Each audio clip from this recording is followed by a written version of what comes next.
Berilah kepada Tuhan kemuliaan namanya, sujudlah kepada Tuhan dengan berhiaskan kekudusan.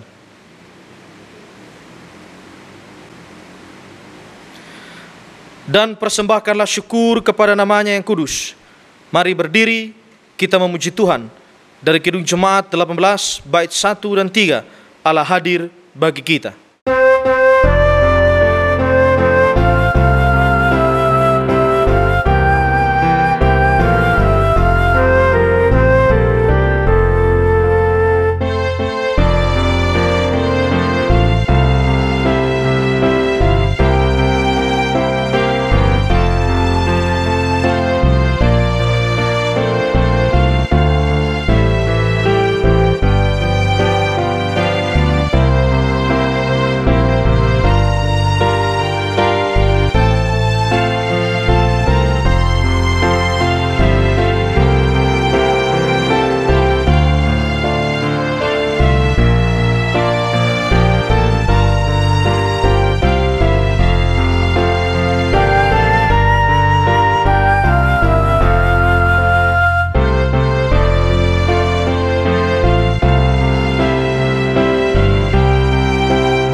Pertolongan kita adalah dalam nama Tuhan yang menjadikan langit dan bumi.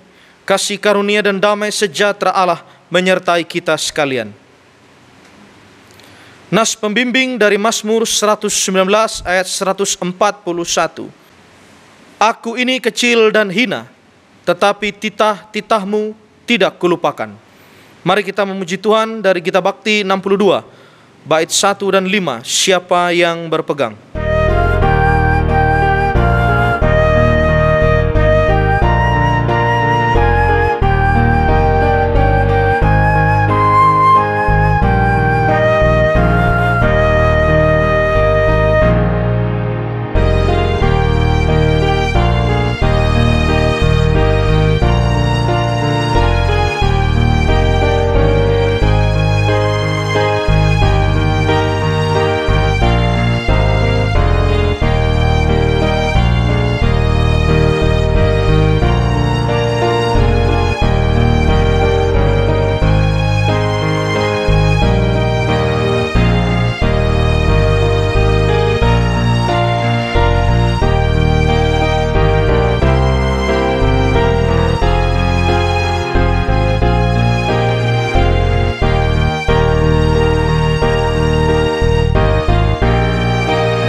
Bapak yang terkasih dalam Tuhan Yesus Kristus, mari kita bersatu di dalam doa mohon bimbingan Roh Kudus untuk membaca dan merenungkan firman Tuhan.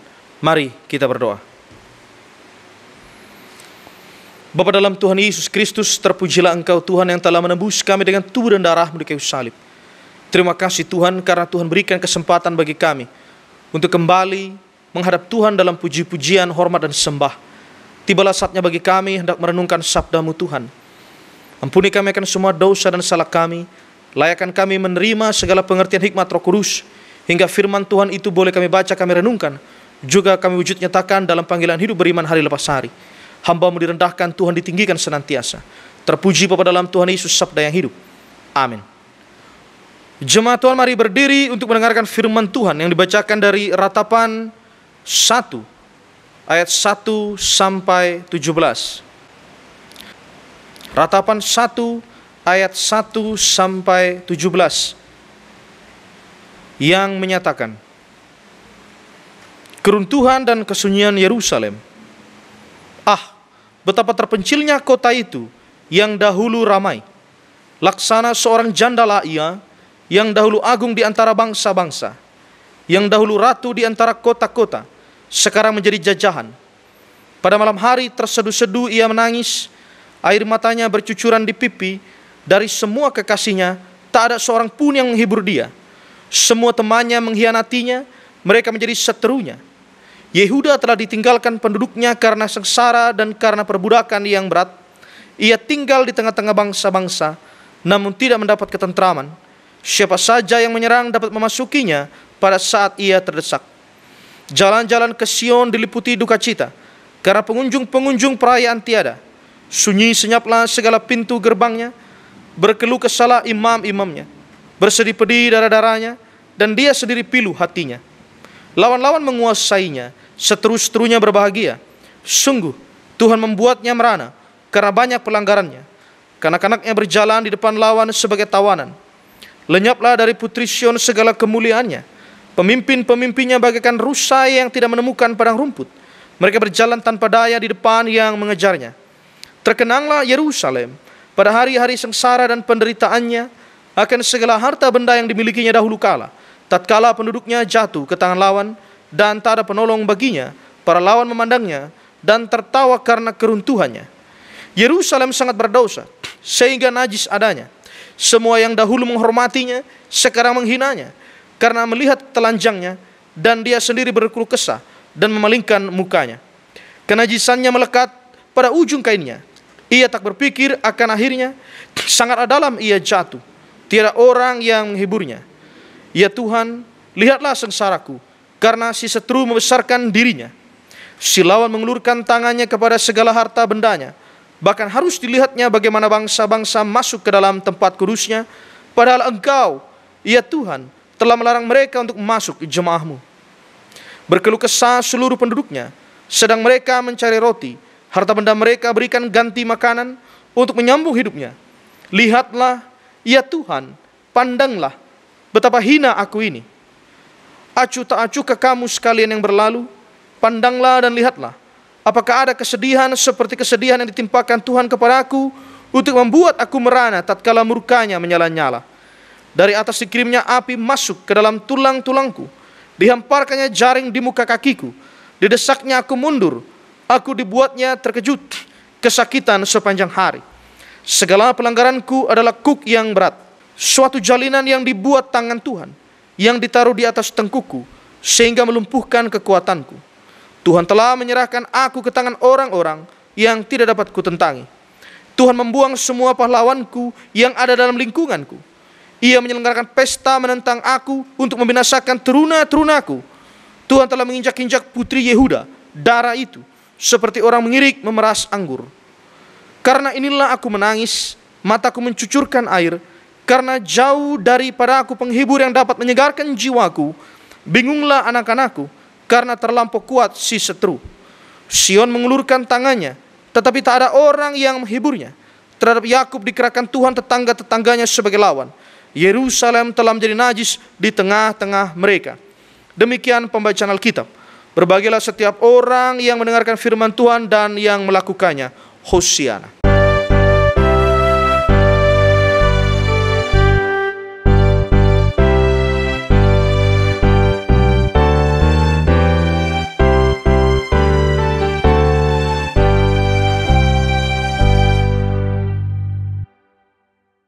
Shalom. Puji Tuhan Yesus, kita kembali di pendengaran firman Tuhan.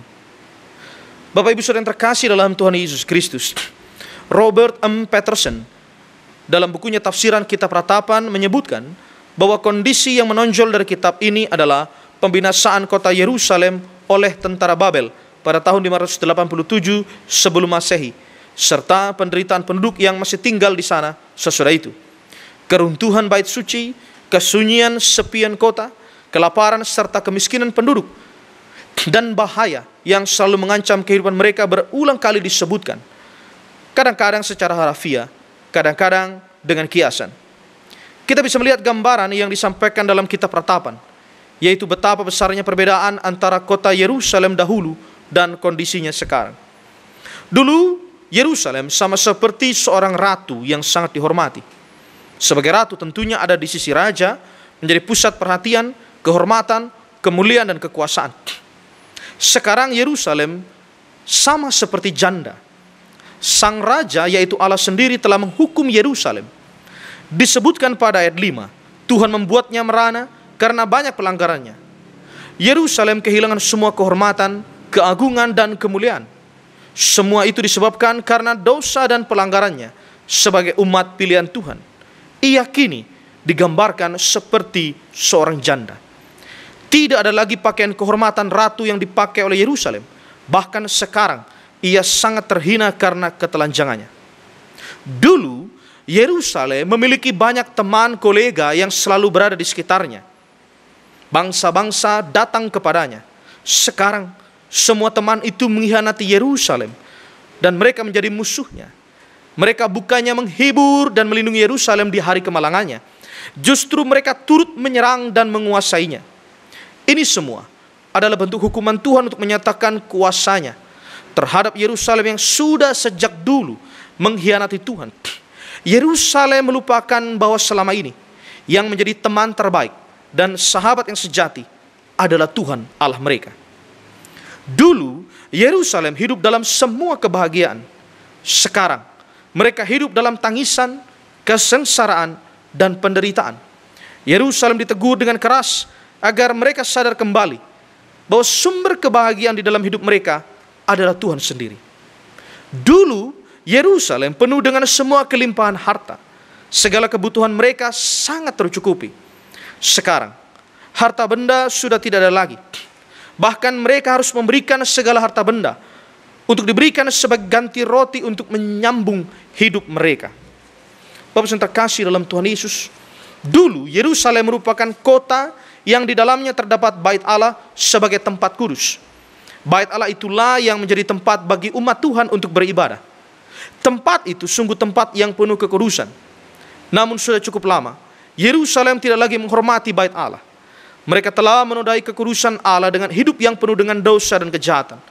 Mereka tidak memelihara kekudusan hidupnya sebagai umat Allah. Sekarang dengan hancurnya Yerusalem, maka bait Allah juga hancur. Setiap musuh dapat masuk ke dalam dan menodai kekudusan rumah Tuhan tersebut. Untuk direnungkan bahwa bukan bangsa-bangsa lain itulah yang menodai kekudusan bait Allah, tetapi hidup umat Tuhan itu sendiri yang telah menodai kekudusan Allah. Dulu Yerusalem penuh dengan pahlawan yang gagah perkasa, prajurit yang pemberani, dan armada perang yang sangat kuat. Sekarang tidak ada satupun pahlawan yang sanggup membela Yerusalem ketika menghadapi musuh-musuhnya. Pahlawannya kalah, prajuritnya tumbang, dan armada perangnya tidak berarti apa-apa. Semua itu karena Tuhanlah yang menjadi lawan mereka.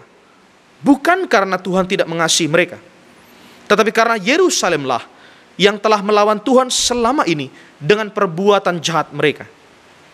Bapak yang terkasih dalam Tuhan Yesus Kristus, bagaimana kemudian relevansi dengan perjanjian baru?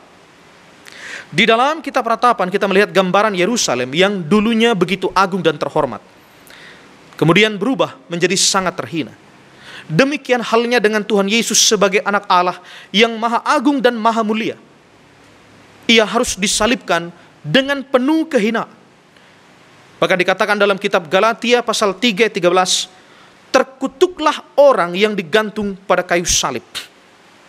Yang kedua, dalam kitab Ratapan kita melihat gambaran Yerusalem yang ditinggalkan oleh teman-temannya, dihianati dan harus sendirian menanggung sengsara.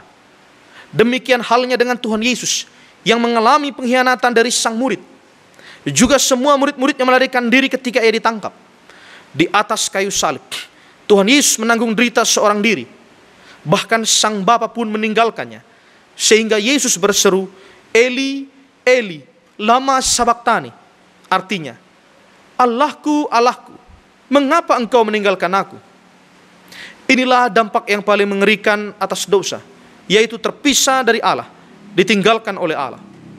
Salib Kristus adalah bukti bahwa hukuman atas dosa dan kejahatan manusia sangat mengerikan dan dahsyat. Kehadiran Tuhan Yesus ke dalam dunia adalah untuk menyelamatkan umat manusia. Namun setiap orang yang dapat menerima anugerah keselamatan itu harus terlebih dahulu menyadari hakikat dirinya yang berdosa. Tanpa kesadaran bahwa kita adalah orang berdosa dan jadi di hadapan Tuhan, maka anugerah keselamatan itu tidak akan pernah kita alami. Sepanjang kita masih merasa hidup benar, kita merasa hidup paling suci, paling kudus dan tidak bercela, maka keselamatan itu tidak akan pernah kita alami. Bapak yang terkasih dalam Tuhan Yesus Kristus, bagaimana kemudian kita merefleksikan firman Tuhan ini dalam kehidupan kita sehari-hari? Yang pertama, kondisi Yerusalem mengalami perubahan. Dulu begini, sekarang begitu. Bukankah ini yang kita alami sekarang? Dulu kita bisa beribadah di gedung gereja ini. Sekarang kita harus beribadah di rumah masing-masing. Apa yang patut kita renungkan? Kita perlu menghayati kembali bahwa gereja itu bukanlah tentang gedungnya, kursinya, balkonnya. Tetapi gereja itu adalah tentang diri kita sendiri. Dirimu dan aku, kita adalah gereja. Kita adalah orang-orang yang dipilih Tuhan. Mungkin banyak jemaat yang merasa bahwa ibadah di rumah itu terasa garing. Macam-macam penyebabnya. Mulai dari yang khotbah, yaitu pendetanya tidak bisa dilihat langsung, tidak ada prosesi Alkitab dibawa masuk, tidak ada paduan suara, tidak ada antrian membawa persembahan maju ke depan, tidak ada salam-salaman sesudah ibadah, dan semua suasana lain yang dirindukan seperti dulu. Apakah perasaan seperti ini salah? Wajar saja jika kita merasa kehilangan kenyamanan ibadah di gedung gereja seperti dulu. Wajar saja kalau kita merasa rindu dengan suasana ibadah kita dulu. Namun seharusnya kita bukan cuma berhenti di perasaan garing dan rindu saja. Harusnya kita menjadikan ini adalah kesempatan untuk kita bersama-sama meratap, menangis, dan merenung akan semua kehidupan kita yang penuh dengan dosa dan kejahatan. Yang kedua, kita melihat beratnya situasi dan kondisi sekarang ini. Banyak orang yang sakit dan meninggal dunia, sehingga banyak orang yang berduka karena kehilangan orang-orang yang mereka kasihi. Ada juga yang kehilangan pekerjaan, hobi, dan juga semua hal yang biasa dilakukan bersama-sama. Dalam situasi seperti ini mungkin terbesit pertanyaan, apakah Tuhan meninggalkan kita? Apakah Tuhan meninggalkan kita? Tidak. Salib adalah tanda hukuman, tetapi juga bukti kasih Allah yang sejati. Tuhan Yesus sudah menanggung beban dosa bagi kita semuanya. Tuhan Yesus berjanji akan terus menyertai kita sampai kepada akhir zaman. Namun yang ketiga pertanyaannya adalah, jangan-jangan kitalah yang sudah meninggalkan Tuhan. Kita sibuk dengan pekerjaan kita, hobi kita, dan kesibukan-kesibukan lainnya, sehingga tidak punya waktu untuk Tuhan secara khusus. Kini saatnya kita membangun hubungan yang intim dengan Tuhan dalam persekutuan di tengah keluarga masing-masing. Bapak yang terkasih dalam Tuhan Yesus, saya kenal satu orang yang hobinya mancing. Dia selalu memancing dalam setiap kesempatan. Ada waktu kosong, dia memancing. Bahkan di hari Minggu, ketika umat Tuhan sepatutnya membangun relasi dengan Tuhan melalui persekutuan ibadah, Bapak ini memilih untuk memancing. Statusnya adalah sebagai seorang pelayan Tuhan. Jadi beliau adalah seorang pelayan Tuhan. Dia memancing berjam-jam. Lalu kemudian dalam cerita kami didapati bahwa dia tidak mendapat ikan sesudah berjam-jam itu. Yang mau dikatakan adalah Dia memancing ikan tidak dapat, tapi dia memancing masalah dengan Tuhan. Dia memancing pergumulan sendiri ke dalam kehidupannya. Ketika dia jauh dari Tuhan, ketika dia meninggalkan tugas panggilan pengutusannya, maka sudah pasti bertubi-tubi pergumulan akan hadir dan dia tidak punya kekuatan di dalam iman untuk menanggung segala perkara itu. Bapak yang terkasih dalam Tuhan Yesus Kristus, Tuhan yang mendengar ratapan di masa perjanjian lama adalah Tuhan yang juga selalu mendengar ratapan kita bersama bangsa-bangsa, pemerintah, seluruh tim medis, bahkan umat manusia yang saat ini sedang menghadapi wabah virus corona. Tuhan memberkati kita. Amin.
Bapak yang terkasih dalam Tuhan Yesus Kristus, mari kita bersama-sama bersatu hati di dalam doa syafaat. Kita berdoa. Terpujilah Allah Bapa di dalam Tuhan Yesus Kristus yang telah menebus kami dengan tubuh dan darah di kayu salib. Terima kasih Allah boleh kembali membuat kami menghayati keberadaan kami sebagai umat Tuhan yang penuh dengan dosa dan kejahatan. Engkau Allah yang senantiasa mendengarkan setiap ratapan, tangisan, bahkan keluhan kami sebagai umat yang Engkau kasihi. Terima kasih Bapa di sorga. Kami satukan hati kami ya Tuhan berdoa bagi seluruh keberadaan pemerintah, bangsa-bangsa yang sedang berupaya untuk mencegah penyebaran virus corona dan menanggulangi semua keberadaan pasien yang terinfeksi virus corona. Engkau Bapa menolong semua upaya pemerintah, kebijakan yang diambil, keputusan yang dilakukan, bahkan semua upaya-upaya lainnya bagi bangsa ini.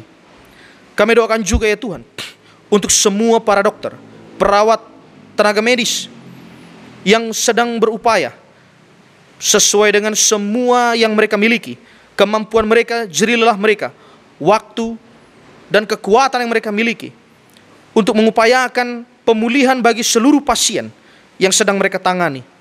Engkau berikan kesehatan, kekuatan kepada semua tim medis yang berjuang di garis terdepan upaya penanganan virus corona.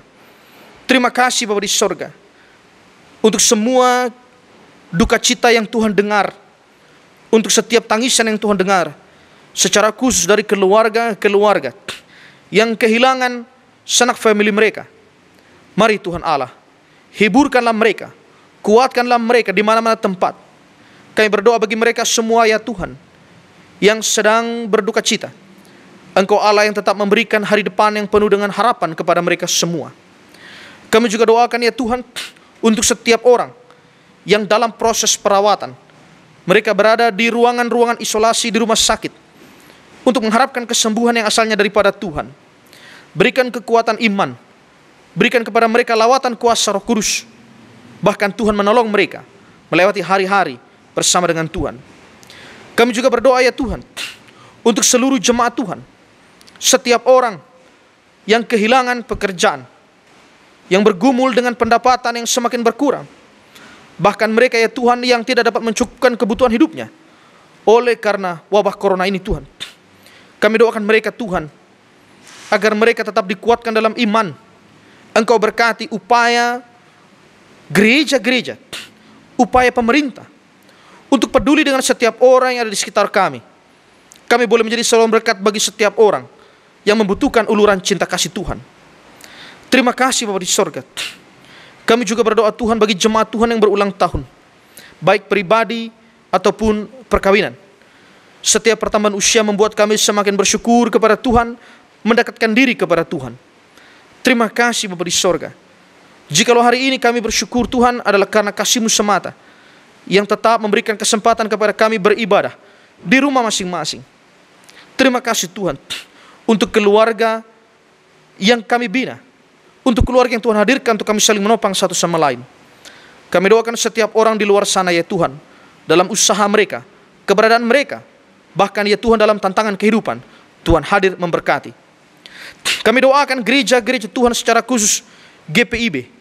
Engkau berkati Tuhan majelis sinode GPIB dalam semua hal yang dilakukan, konsep-konsep panggilan pengutusan, program-program yang harus ditunda, bahkan semua hal yang terkendala oleh karena adanya wabah corona ini. Bapa di sorga, tolong majelis sinode GPIB. Engkau berkati semua fungsionaris, staf karyawan. Berikan hikmat kepada mereka Tuhan dalam segala sesuatu. Kami juga berdoa ya Tuhan, untuk semua keberadaan kami yang mungkin punya beban di tengah keluarga kami masing-masing. Engkau dengar setiap seruan kami, karena Engkaulah sahabat yang sejati, yang tidak pernah meninggalkan kami sebagai yatim piatu. Terima kasih Bapa di sorga, untuk ibadah kami yang berlangsung ini. Segala pujian, hormat dan sembah hanya bagi-Mu Tuhan di tempat yang maha tinggi.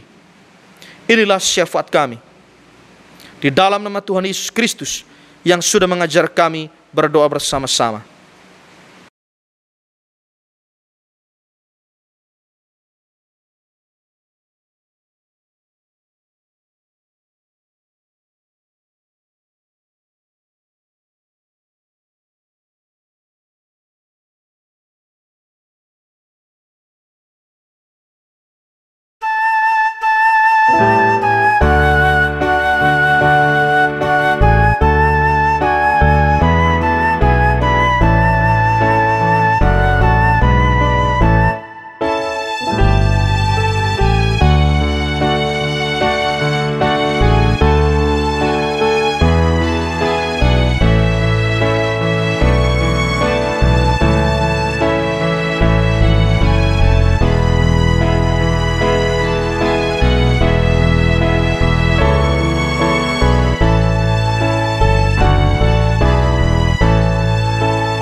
Mari ungkapkan syukur hati dengan memberi bagi pelayanan gereja Tuhan dengan mengingat pesan Alkitab dalam 1 Tawarik 16 ayat 29.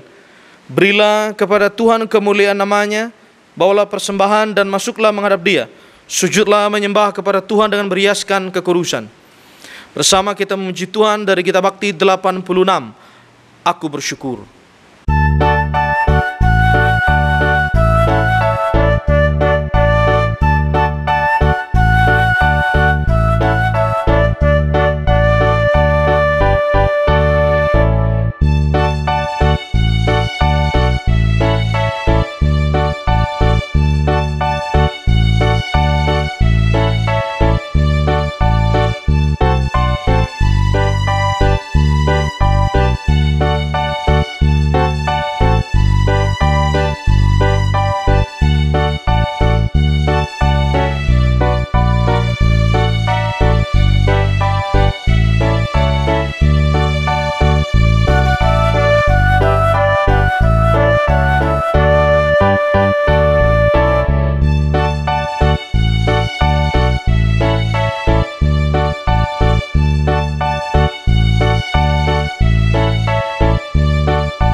Mari berdiri dan berdoa untuk persembahan yang sudah kita berikan. Kita berdoa. Sekarang ya Allah kami bersyukur kepadamu dan memuji namamu. Sebab siapakah kami sehingga kami mampu memberikan persembahan sukarela seperti ini?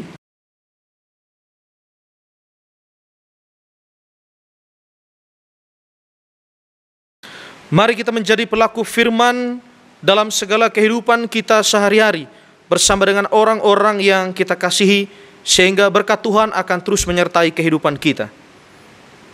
Bersama kita memuji Tuhan dari Kidung Jemaat 407, bait 1 dan 2, Tuhan Kau Gembala kami.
Arahkanlah hati dan pikiranmu kepada Tuhan, serta terimalah berkat Tuhan.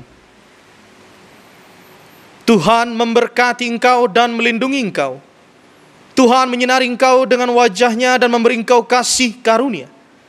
Tuhan menghadapkan wajahnya kepadamu dan memberi engkau damai sejahtera.